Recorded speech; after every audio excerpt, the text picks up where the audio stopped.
Today we bought this 62 Thunderbird for only 700 bucks.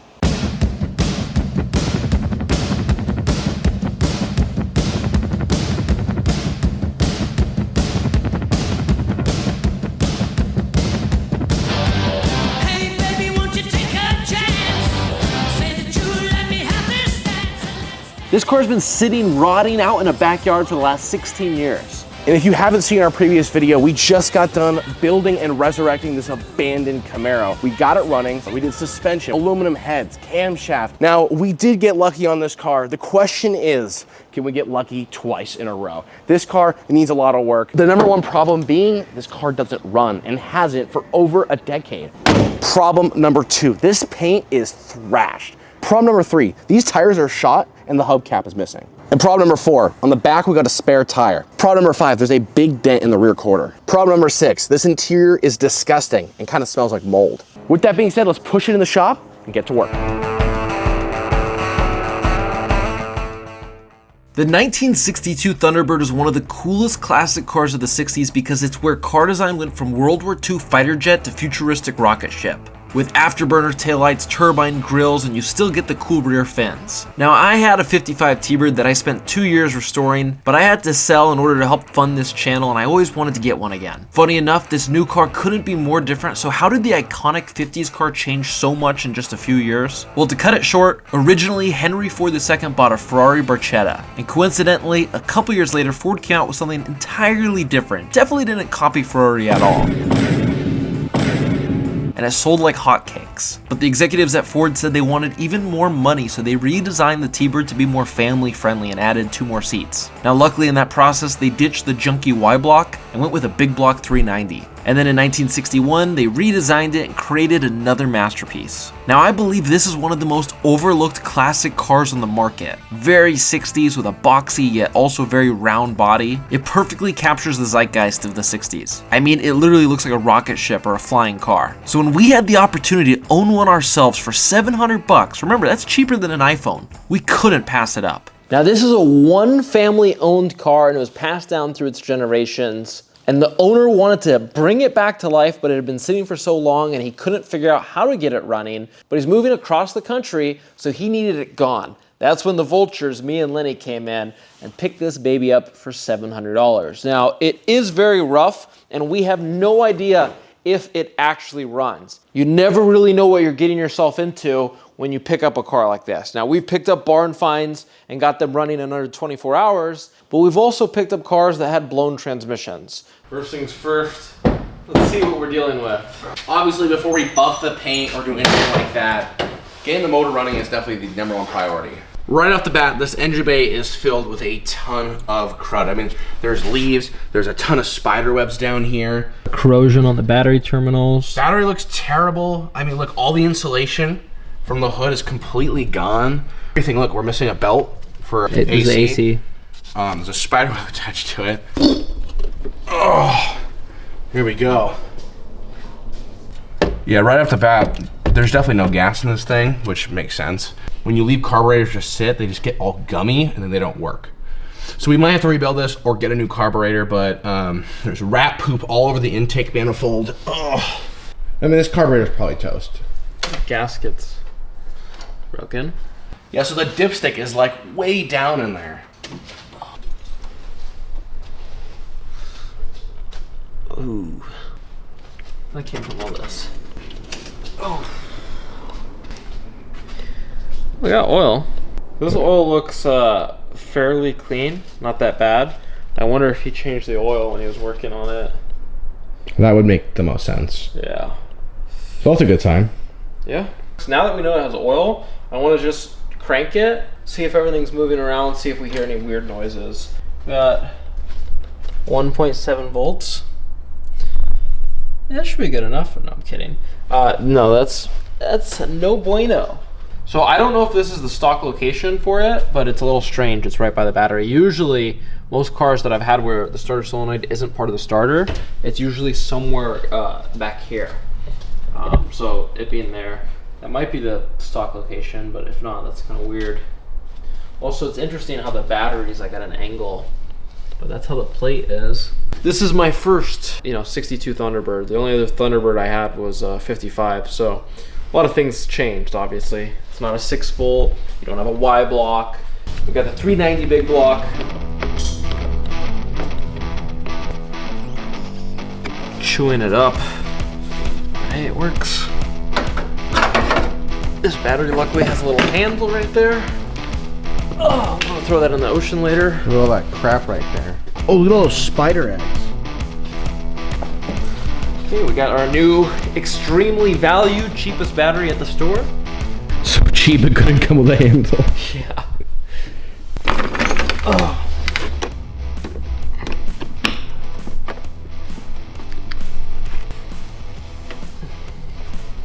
This thing has a fresh battery. Got a fresh battery in it. We'll crank the motor. Oh, oh, oh. They just need some help. No, it doesn't work. Dang. I'm instantly reminded why this is a $700 car. This interior is nasty. The stains, the smells, the mold. The actual upholstery is fine, it's just dirty. And that we could clean up and make it a whole lot cleaner. Yeah, power windows for an early 60s car, that was a pretty big deal. But this was the luxury car to get at the time. Other than like a Lincoln or Cadillac, or maybe Mercury, or many other brands. I know this might not be a GT3S, but what it has in common with plenty of Porsches is we have the key ignition right here on the left side of the steering wheel.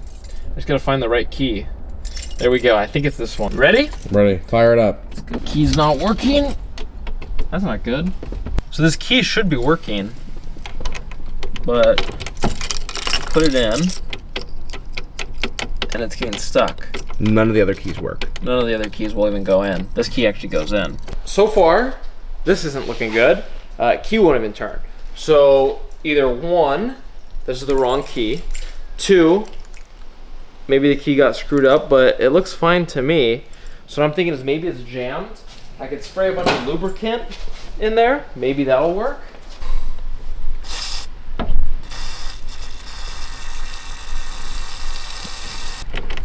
Oil it up so it fits in better. Shake it around a little bit. Wiggle it, see if it could. Nothing. Well, sometimes when you buy $700 cars, things like this happen. I don't know why the guy didn't tell us. He clearly tried to get the car running and couldn't. So he definitely tried to turn the key. Key doesn't work. Maybe it's the wrong key. Maybe the thing's broken. Regardless, I have no clue. And the only way to fix this problem right now is with one of these. We're gonna start with this one right here. Basically, the only way to get the entire ignition unit out is to remove the tumbler where the key goes, which you need the key to do that. And we don't have that. But we do have a drill with a drill bit.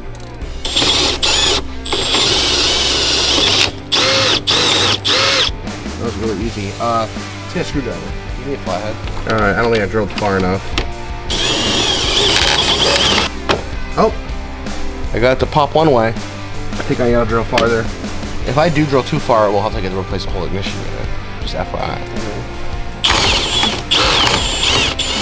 Here we go. After a ton of drilling, we got the top part out. And now we're left with this. Should be able to just pry this thing out. All right, it's currently the next day. We pushed the car out, get some more room. These doors are just so dang big to work on it inside the shop. I drilled it out enough that hopefully, I'm hoping I can just take these needle nose and just pull the tumbler out of the ignition. If that tumbler is missing, I'll probably use a screwdriver to turn the car on. Oh, look at that, dude. There we go. There's nothing left of this thing. All the pins for the key completely came out. We'll have to buy a new one of these. But for now, this will hopefully be our key for the next few days until we get a new ignition. All right, here we go. There's a little like groove that I'm putting the screwdriver in. Oh, okay, that clicked once. Hold on. Dude. There we go. There we go. It literally is acting like a key. Like I was able to stop it and start it. Holy crap. Holy crap, dude. This is awesome. Here we go. Okay, I don't want to do it too much, but starter works. It's not firing up, but I wouldn't expect it to. We got to figure out, is it fuel? Is it spark? But seeming the fact that how when you pull this, nothing comes out of the carb whatsoever, I want to find out if this is fuel or ignition. So let's spray some starter fluid in here and see if the ignition is firing at all. I don't know if you guys can hear that right now, but there is a like whining noise coming from the back over here ever since we connected the battery. So I'm sure it's going to drain the battery. So we'll see what happens. Damn, what is that? It sounds like it's a blower motor. It's a Ford. like that. There we go. Factory Ford option right there. We don't need the AC. Blower motor delete right there. Done. Dude, thank you. What you call blower motor delete on these old Ford T-Birds right there. Yeah, that's saving the battery then. So use the screwdriver key. There you go. Sputtered for a second. That's huge, dude. It ain't got no gas in it. Well, the ignition works somewhat. Dude, these spark plug wires aren't even on all the way. Yeah, either something's clogged in the fuel line, or it has no gas in it, or this is just extremely clogged up because nothing's happening. Okay, we're gonna remove the fuel supply line off the carburetor and then crank the motor and see if the fuel pump's working. That's nothing. There.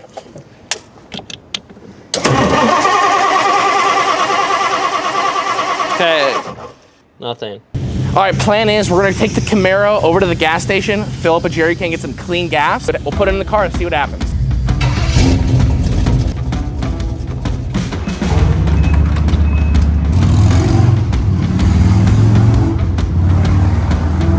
Okay, we just got back getting gas. It started raining, so that's not ideal. Oh, it's coming down. There we go. Oh, there's a key on there's a lock on the gas. Oh. Doesn't seem like our key's working, dude. I don't think we have a key for this gas tank. Really? So the key for the ignition doesn't work, and then the key for the gas tank doesn't work. Great. No, I genuinely don't think that we have a key for this. Oh, you can just tell this thing's getting jammed. Yeah. We're gonna have to push this car in. Yeah. With this in California, it's considered a downpour, believe it or not. We pushed the car into the shop, trying to open up the gas tank. So we've run into another problem. Not only does the key not work for the ignition, it doesn't work for the gas tank, which is really weird because it works for the trunk and it works for one of the doors. So, this is not good. Oh my God. Okay, here's where we're at. We can't get the key open. So we're gonna have to drill it out. Well, we don't want to drill it out and get metal shapings inside the tank. So we're going to remove the tank. Lenny's draining it right now. We're going to remove the tank, hold it upside down, and then one of us is going to drill out the cap, pull it off. We'll go buy a new one from the store. We could finally put some fresh gas in this car and then go from there. Okay, you ready?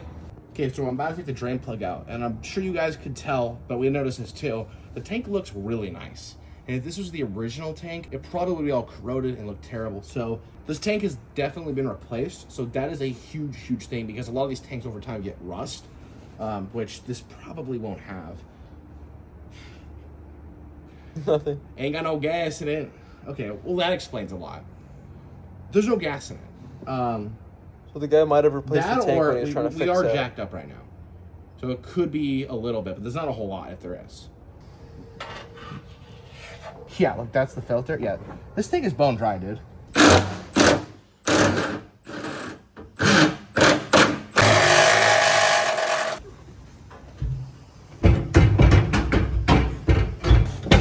Okay.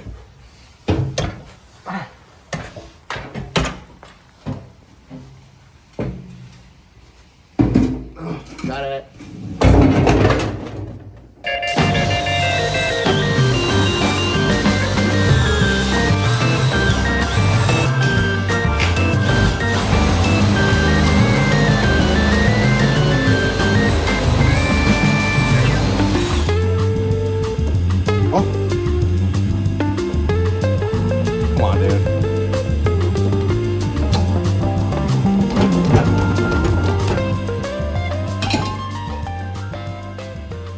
Oh man, this car is something else, man. There we go. There's the lock for the fuel tank. Now we have an open thing. I don't know what that was. That was my African language. Yeah. Now we just go buy a normal gas cap like a normal person. No one's siphoning gas. It's freaking 2025, guys.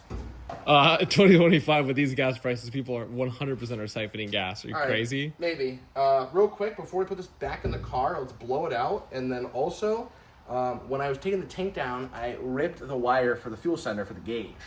So we're going to have to redo that, put it back in the car, fill it up with gas, and then try to crank it.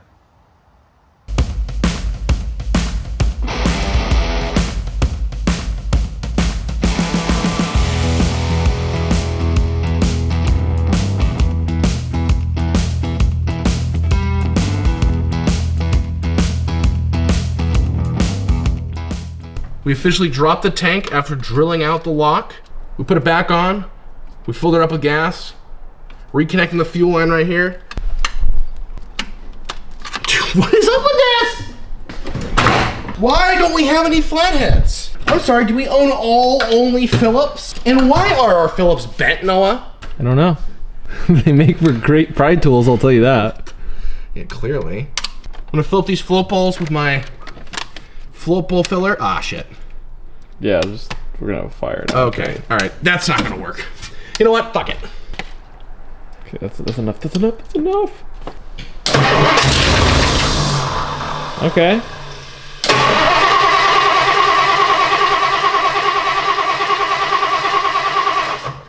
Okay, let it sit. Think about its actions.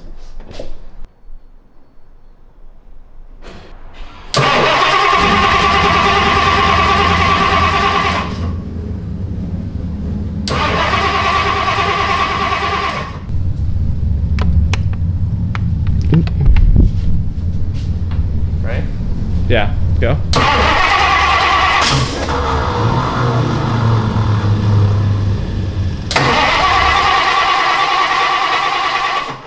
Flooded probably.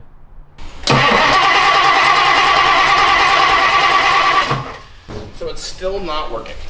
Okay, carburetor's not getting fuel, so we need to figure out why that is. We got this water bottle, and we got the fuel line going straight to the water bottle. So we're gonna go crank it, see if it fills up. If it's not, well, we know it's got gas in it, so it must be the fuel pump.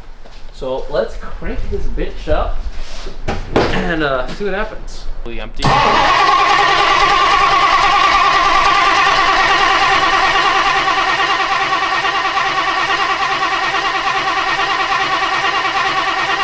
Feel it? So it's probably the fuel pump.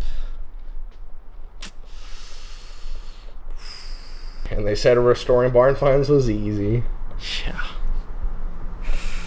Well, let's get to that next. All right, so we figured out that we have an issue. So we put the car up on the lift. The fuel is not getting from the tank to the carburetor. And we don't know if we have a bad pump or there's a kink in the line. Okay, so I'm gonna disconnect the hard line to the rubber line that goes into the fuel pump because we wanna see if we're even getting gas there. Oh man, the underside of this car really shows how long it's been sitting.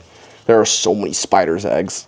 Oh, okay, well that might have just been a little bit of residual. Okay, so here's the thing, guys. If the fuel pump is the culprit, it looks new.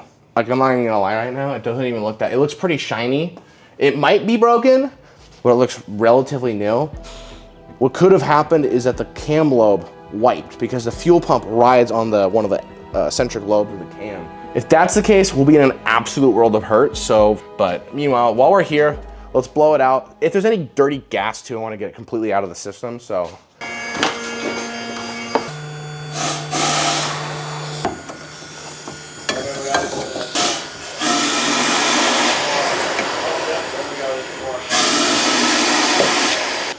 It's not good. I need this to be.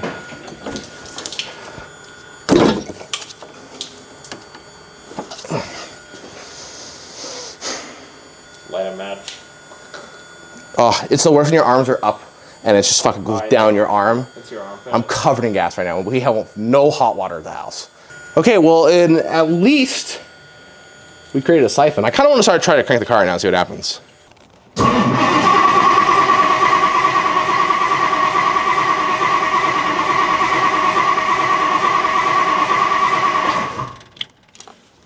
I think we got a bad fuel pump. and it doesn't look easy to get to. I wish this is when all the little magical midget mechanics could come in and just fucking fix it up. Okay, here's the game plan. We need to access the fuel pump. In order to get to the fuel pump, we gotta remove this. So whole AC component, which isn't even hooked up right now, has gotta go. So remove all these lines and everything, relocate the coil somewhere. We'll get access to the fuel pump because that's the last component that it could be. And hopefully the fuel pump's just bad and not, you know, a wiped cam lobe.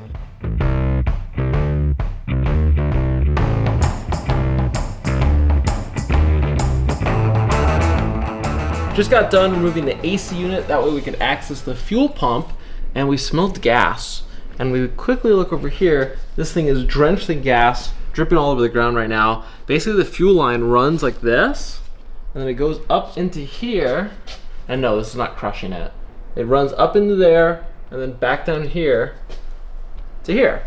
So clearly, we've got a problem with the hard line somewhere in here, which is a major problem. Obviously, you don't want fuel leaks, and it's pouring right now. Because we pressurized the fuel, that's probably why we're seeing this, but this has to be addressed. So option one would be somehow figure out how to remove all this and figure out where the problem is, and maybe replace it with rubber. Or we could cut the line here before the leak, run rubber, and then run it all the way back to there. So we're gonna have to figure out what we're gonna do next.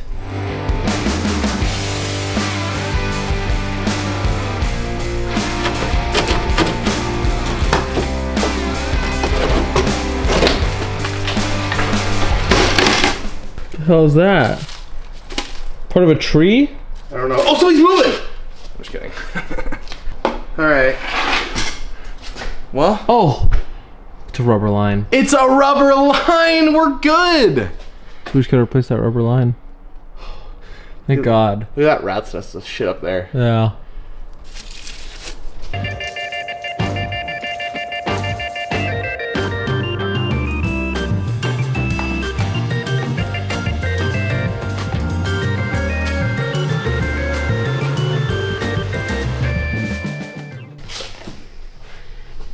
I mean, what even is this thing?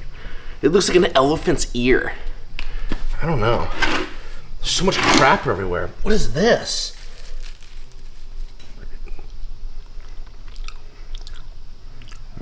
It's just dirt. All right, we're finally able to get access to remove this fuel pump. Hopefully figure out what's going on.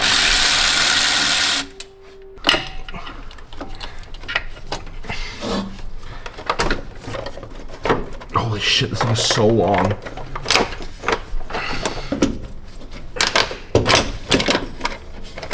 Sounds like it should be working. Dude, look at the inside. It's brand new. This thing's probably supposed to go underneath the cam lobe, and then as the cam spins, it pushes it down. So if somehow this got put above the cam lobe, that might cause issues. I don't see any contact. Like, none of this metal looks like it's been contacting other metal. And you would see wear if it's rubbing on a cam lobe. The other thing is that this number, if you look this number up online, part number is like for like a 66, 67 Thunderbird. It says it doesn't fit a 62. If that's the case, then which maybe, I would think it would be the same. Maybe it's supposed to be longer. And this is the new one. After looking up the part number, we realized this is for a 68 and newer. This is for a 62. So, out with the old, in with the new. Already got the lines back on it. They're all tight. They're all good to go.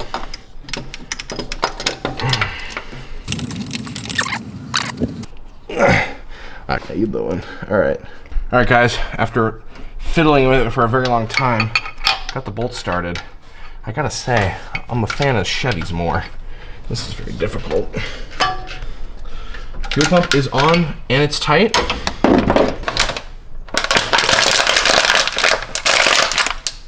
This is an opportunity for me to like Fords if this works. I really hope this works. You ready? Yep. Work.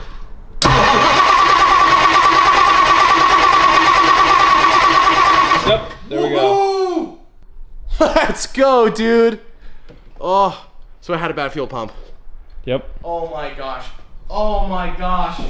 Dude, we could literally hook up this fuel line and might be able to start this car. Let's do it. Okay, fuel pump is on. Time to put the fuel line. Ooh, this coil is warm. Let's get that coil like out of the gas area. So the big question now is, we got fuel. Do you think the carburetor works? I'm not too hopeful, but let's try it. Okay, this is the attempt number 1 of trying to start this car now that it has fuel. Are you ready, Noah? Yep. Ugh.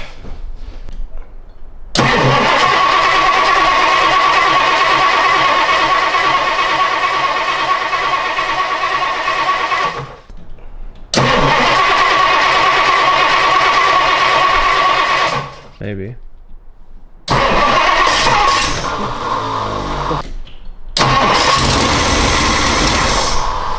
That was a running car right there. I mean, running really, really rough. Should I let it kind of like, I don't. Yeah. Ready? Yeah.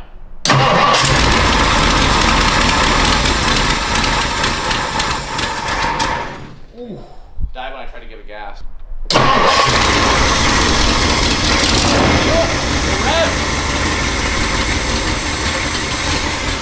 Sounds terrible. Dude, shut it off. Oh shit. We got the engine to start. It starts up pretty much every time now, but it runs really, really rough.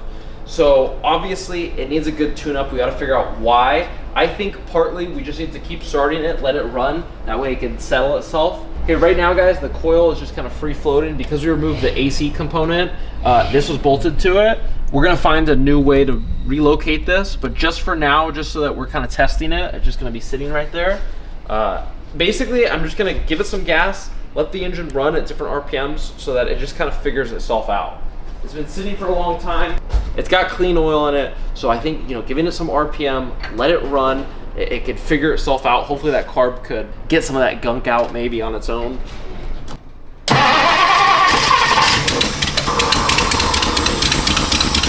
Oh, it's got a terrible exhaust leak.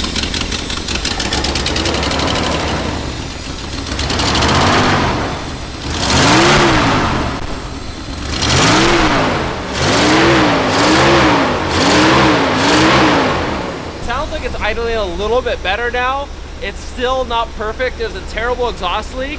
But hey, it's idling. None of the gauges work also, of course.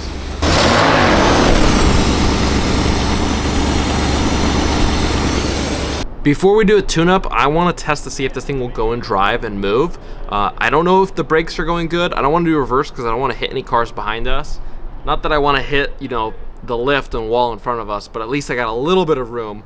But here's the part that makes it a little bit sketchy is that when I use this to start the car, it's just going to keep running. So I basically have to use this, find the hole again, and turn it off. So we got to be really careful that way we don't kill ourselves in the process. But here, let's see what happens. I'm hoping, because if the transmission's blown up, that's gonna suck. So here, Noah, please don't take your hand off the. I know, it's really hard. No, they're pointing towards me right now. Need some.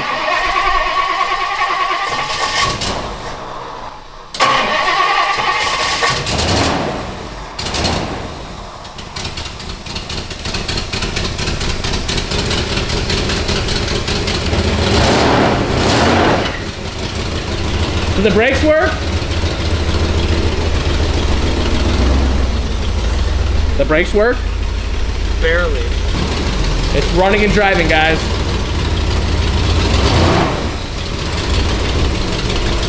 Oh my gosh. It's like slipping like crazy. It's probably low on fluid. Okay, guys, before we do the big tune-up, the transmission was slipping terribly, so we're gonna fill it up. I pulled the dipstick out when the car was running, and it literally didn't even read. It was so low. Here, I'm gonna have to Which means there's a leak somewhere. Yeah.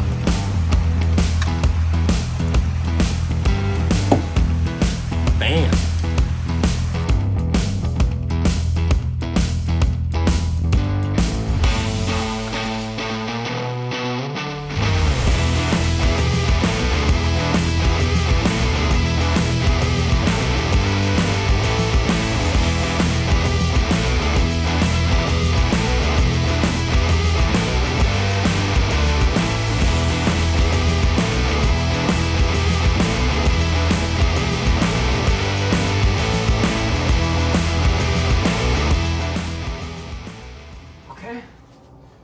think we're good to go. Let's move on. Okay guys, we know that right now we don't have power brakes. So you push down the brake, you gotta push really hard to stop it. So that means the booster is probably bad. I already checked, it's getting vacuum, so it's probably the diaphragm inside of it. But while we're inspecting the brakes, this is something that caught my eye. That's not supposed to be making that noise. So let's pull this off, inspect the drum, see if there's anything out of whack.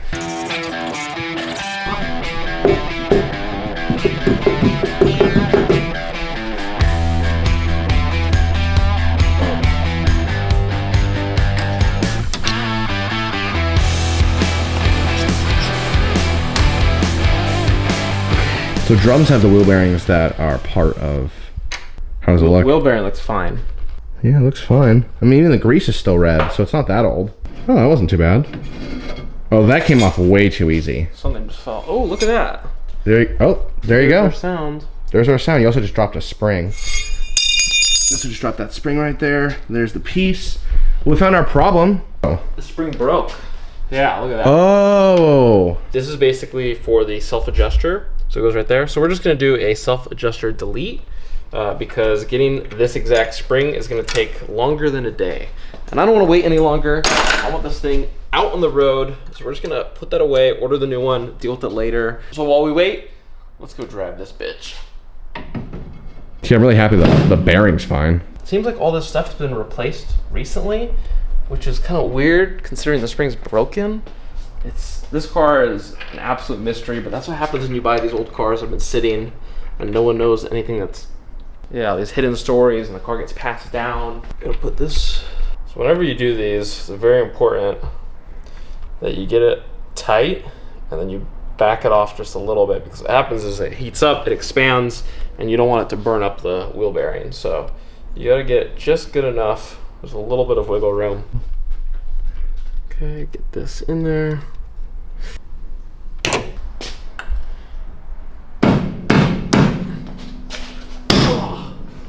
That did it.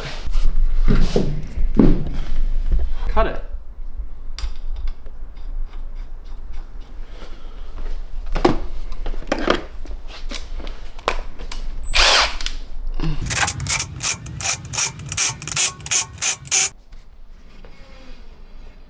Okay, there we go.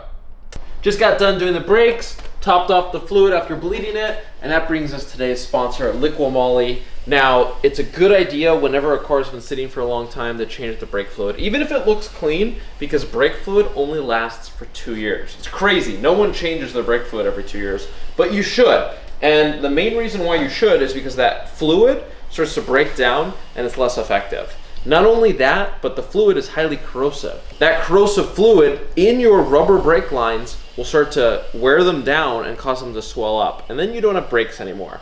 So if a car's been sitting for a long time, obviously everyone knows change the oil. The oil is the lubricant for the engine.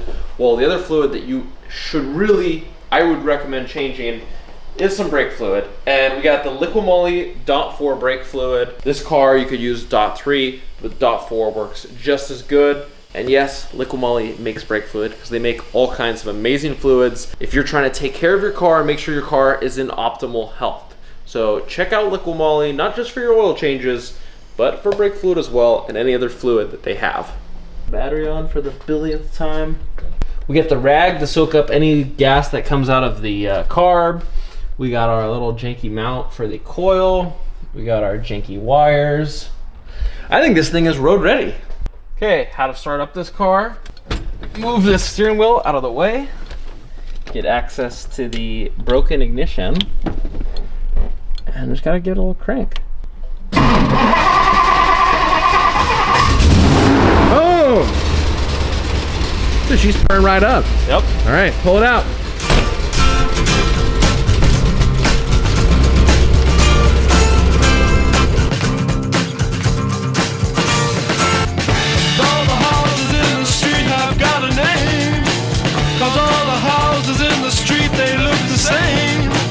Same chimney pot, same little car, same window panes. The neighbors call them the same thing, but you should know. They say they laugh, they drink their tea, and then they go.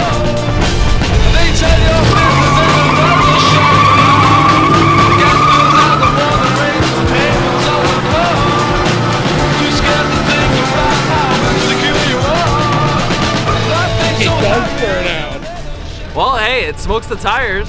Dude, that was awesome. But hey, it makes power.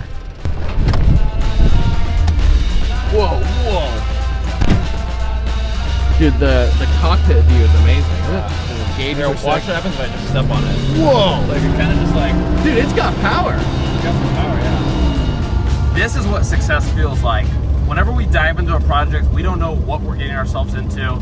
We don't know if it's a bad decision, most likely a bad decision, but we don't know if we're gonna actually fix it. So when you actually sit in the seat and you get that first drive, it's priceless. It's the best feeling in the world. And this car especially, dude, it feels legit like a time capsule. Like one of the coolest things for me too with a Thunderbird especially is there's not a whole lot of cars that have bared a name but have looked so different. Like they changed the look with Thunderbird so many times. Yeah, I know. It's crazy. changed so much. Like you could like a 62 but hate a 55 or vice versa. Like they're two different cars. Yeah, and the other thing that's crazy is that this car was especially made for a plaque with someone's name on it. So this could be like a special car with like maybe some special options. I don't really know. My absolute favorite thing about this car is the ability to do this. There we go. There we go. There we go. All right.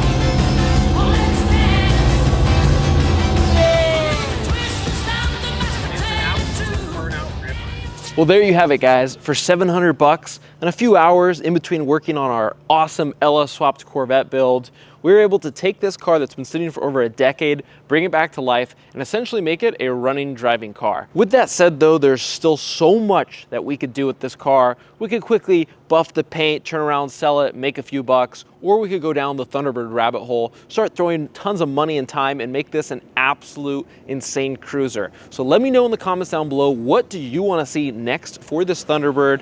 Do we scrap it? Do we sell it? Or do we build it? Let me know in the comments. Make sure you like this video, make sure you subscribe, and we'll see you in the next episode.